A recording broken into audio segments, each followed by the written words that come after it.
তুমি কি এমন কখনো ফিল করেছো যে তুমি সবকিছুই জানো কিন্তু তোমার জন্য কিছুই শুরু করতে পারছো না? কনফিডেন্স আছে কিন্তু ইউজ করতে পারছো না। আমি একটা স্কুলে পড়াতাম কিন্তু ব্যক্তিগত কারণে সেই কাজটা চালিয়ে যেতে পারিনি।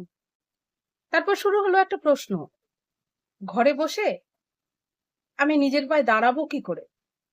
বাংলা ভাষায় দখল ছিল কিন্তু টেকনিক্যাল জগৎ, আমি তো একদমই কিছুই জানি না এর।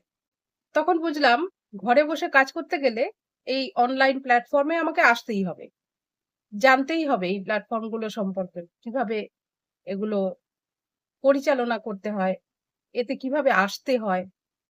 তারপর লকডাউন এলো। আমি ভাবলাম হয়তো এটাই সুযোগ। আমি শিখতে শুরু করলাম একদম শূন্য থেকে। ধীরে, ধীরে ভুল করতে, করতে একদম থেমে না গিয়ে শিখতে শুরু করলাম। আজ আমার ৩ টে YouTube চ্যানেল আছে। ওয়াইজ নিনজাস আমার নিজের ব্র্যান্ড। নবম, দশম শ্রেণীর ছাত্রছাত্রীদের জন্য free guidance, notes, live class এগুলো দিচ্ছি। আর শব্দকল্প কোর্সের মাধ্যমে creative Bangla content writing course করাচ্ছি। আমি পারলে তুমিও পারবে। শুরুটা কঠিন কিন্তু অসম্ভব না। শিখতে চাইলে কমেন্ট করো, স্টার্ট। আমি তোমাকে পথ দেখাবো।